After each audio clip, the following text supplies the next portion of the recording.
very good evening to you. Thank you for joining us. Welcome to Sports Tonight. It's a Thursday night, and it's time for us to update you with the latest in the world of sports. Don't forget that on Thursdays, we create time to take a look at sports inside the bars. And tonight, we'll be taking a look at darts and chess. That will be coming up much later on Sports Tonight. It's been a very wet day in Lagos, and you know what happens when it pours in Lagos. There's plenty of traffic, and I hope you've arrived in your different homes safely. That's the most important thing, and I hope you are ready as we try to make you calm down a bit and catch up with the latest in the world of sports. My name is Toyi Ibitoye Dumnadio Konta. We'll be starting off the show with me tonight, and then we will have a change. We'll be having a champion in the house, and the coach who also produced the champion will also be coming on. We'll be talking darts, a darts champion on Sports Tonight. And then later on, Joaquin will be coming in, and Joaquin will be coming in with Tunde, and we'll be taking a look at chess. What is the future of chess in Nigeria? We have all of that lined up for you on Sports Tonight this Thursday. Thank you once again for joining us, for allowing us into your homes. And it's a wonderful opportunity. It's a privilege we will not take for granted. Dumnodi, so much to talk about in this first part of the show. Athletics, the World Youth Championship going on in Ukraine. Yeah. There's Super Eagles getting ready for the second leg against Cote d'Ivoire. There's bonus round panel inaugurated today. FIFA Under-20 will also come under focus before we leave the set for those throwing darts and those playing chess. But it's good to have you on Sports Tonight. Obviously, thank you very much. Tony, good evening. Good evening to the viewers. Sometimes we don't acknowledge the fact that there are a lot of people watching. They are unseen guests. Yes. Our unseen guests. And that's why we are here. That's why we are here. And, you know, most people will tell you that, what do you do without the fans?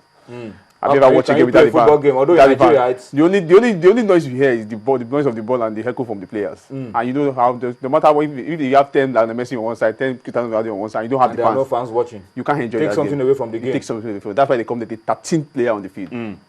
All right, so our viewers are more than the 13th player. They are more than the 13th player. And that's why we are here. Definitely. All right. Okay. So much to talk about on the program tonight. But let's start from athletics. The World Junior World Youth Championship. World Youth Athletics Championship is going on. IAAF event in Ukraine. And this is an event for teenagers. Yes. Those under 17 and below. 17 and below. There is a junior championship, the one that was held in Barcelona last year, which Nigeria almost missed out. But there was a case of a Nigerian girl that is 15 that wasn't allowed to compete because she's underage. I don't know the strategy, but you know, sometimes they try to avoid this whole issue about child labor, using underage athletes to participate. And you know, even during the last Olympic in London, we saw some Chinese athletes and gymnasts, 11, 10, and many people were complaining that this is against labor law, against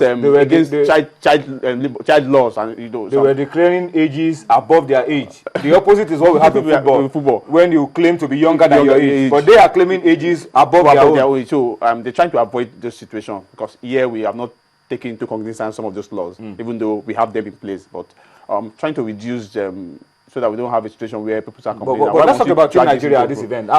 Team Nigeria got off to a good start. Yeah, obviously. On the first day, I mean, qualifying for almost all the competitions that we went there for. Is it still going well? Yes, I think we had Judith Anyefuna. She had a personal best of 15.09 meters in the short with 3 kg. She's due to the next round. We have Ifeanyi Atuma. He has a personal best of 13.83 seconds in the 110 meters men hurdles. Oluwatobilola Ashamu, she has a personal best of she ran 2.09 seconds in the 800 meters in the women, and also she is in the semi-final of the 200 meter women. And of course, together with Deborah Adewale Adewumi, who has 24.13 seconds of a personal best, also in the semi-final of the women event. So tomorrow the semi-finals will take place. The semi-finals and the finals, obviously, I think will be taking place also tomorrow. But well, in fact, of that we have some impressive results so far. We're still knocking on the door of the medals table. Some other African countries have already gotten places on the medals table, but Nigeria yet to appear on the medals table. Well, you know, the first in Africa should be Kenya. Their long distance races, and they have so far had one gold. Ethiopia has 1 bronze, 1 silver, one silver, 1 bronze, while Egypt has 1 bronze. So those are the 3 best African countries so far. But we're waiting for what will happen tomorrow and maybe the final days when we have the short print, and let's see what our Nigeria can get on board. All right, so that's the story of the IAAF World Youth Championship taking place in Ukraine. It's supposed to help us identify some of those talents that will take over from the aging ones and the ones who will lose form at some stage. This is where we're supposed to test some of these young athletes and see how far they will go. So let me clear something. That's the youth championship, that's the junior championship. Okay. This is the youth, 17 and below. The junior is 19 and below. So that we don't mix it up. Okay. We don't mix it up. There was one that was held last year in Barcelona. That's the junior. This one is the youth from 17 and above. Some of the athletes at this level were athletes that were picked from the African Youth Championship. So that's just Warri Delta State. Especially all the African countries that participated. I saw the Egyptian girl that did discus. She was part of this tournament in Egypt. So I think it's just a reflection of the fact that maybe that tournament was used to build our athletes for this championship. For this event in Ukraine. Okay, so that's it. That's the update coming from Dumnodi. But Dumnodi, let's go quickly away from athletics now. Let's go to football. Super Eagles coach Stephen Keshi has invited 24 players for the return leg of the African Nations Championship, the CHAN. First leg 4-1 over Cote d'Ivoire. I like the attitude of Keshi. I like the attitude of the Nigerian Football Federation. Approaching the second leg as if the first leg ended in a draw. No complacency, no resting on your horse. Going there to try to consolidate and book a place at the championship proper in South Africa next January. When we have the nightmares of missing out of the last 2 editions in view, we just have to avoid that this time around because we know the pressure that will be on Keshi and the boys. And a lot of people have been saying, why must 8 home-based players be part of this main Super Eagles? But now people will tell you that if you don't qualify, if you can't qualify for your own tournament, why would you have? What justification will you have for being part of the main team? So that's why after the FIFA Confederation Cup, Keshi quickly forgot the FIFA Confederation Cup and all the pressure that goes with it. It's been a very busy time for Keshi. And the good thing is this: some other countries are playing this with their B team, and their national team coaches are not even involved. But the Nigerian experiment is different, which is fantastic for me. Which is fantastic. I think Keshi is in charge of our main team. Keshi is in charge of this team. It's a big plus. It's a big for plus. The NFF and for. I think the NFF should take it a bit further, lower. Let him be the team of the under-23 team. In Brazil, that's what is obtainable. For that, the under-23 team, you can't just wish them away. They're not underage competition, even though you call them under-23. Some of them are. But the catch in this one is that you can play players above 23 because this is a national team on its own. Home-based national team. So Keshi is going about this business because he understands the import of this competition. Because if we don't qualify, there's a lot of pressure on him. So he wants to give this boy another opportunity to prove to Nigerians that yes, we are. You say okay, we are not due for the main team.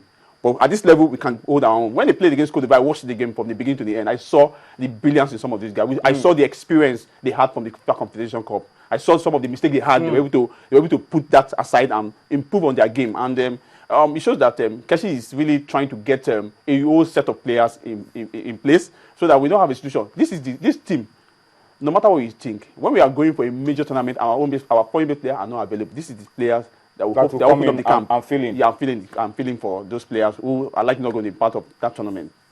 Okay, let's run through because Coach Stephen Keshi has made some adjustments to the squad that played the first leg against Cote d'Ivoire and won the game by 4-1. We have the list on your screen. 2 goalkeepers, Chigozie Agbim, Daniel Akpeyi, the same goalkeepers that were there the first time. The defenders we have Azubike Gweke, we have Godfrey Obabona, we have Gani Ogungbe joining the team from Kwara United. He was part of the Flying Eagles team under John Obu to the 2011 World Youth Championship in Colombia. Partnered Kenneth Omeru, so he's in now. Let's see what he brings to the team. Solomon Kwambe, Chibuzo Okonkwo, Kunle Odulami, Benjamin Francis, Ezekiel Bassi are the defenders called up by Keshi for the second leg. The midfielders, usual suspects, Sunday Mba, easily the most high-profile midfielder in the team. Rabiu Ali, that's good news. That's good news. The Canopilas number 10. That is I think Keshi was trying to extend his invitation. When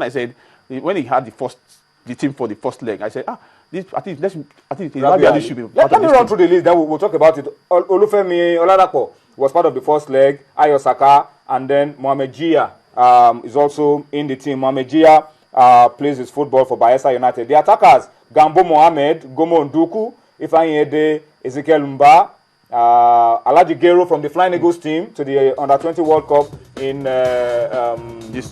Turkey. Then we have Joseph Osadiaye from Warri Wolves, Aruna Babalo of Academy Warriors of Meduguri, Ogene Karu Etebo, the young lad from Warri Wolves, and then Dele Olorundare, full of running, full of power. Top scorer in the Glo Premier League in Nigeria. So Rabiu Ali, for me, fantastic call-up. It's a fantastic call-up. Over the last, intelligent footballer. That is the driving force for Kano Pillars. In terms of plays, Kano Pillars will play. He doesn't play, Kano Pillars won't play. It's like a rallying point in the midfield for Kano Pillars. The creative, it brings the creative edge for Kano Pillars. Force. We've seen that. We've seen him a lot from different venues. Even for those of us in Lagos who have not seen him play in Kano, some of us have seen him play in Lagos. We saw the kind of brilliance he brought to the game in their Federation Cup. When they played the zonal playoffs last year, Lagos, we saw what he did for Kano Pillars. So I think I hope Age is on his side, because he's a player that can hold his own in the midfield. No, you will not say you hope that Age is on his side. You say you hope he can bring that same quality into the Super Eagles. I hope so. And another question again is, a lot of people are saying the John Woo squad. Can you bring any player that is fit for the Super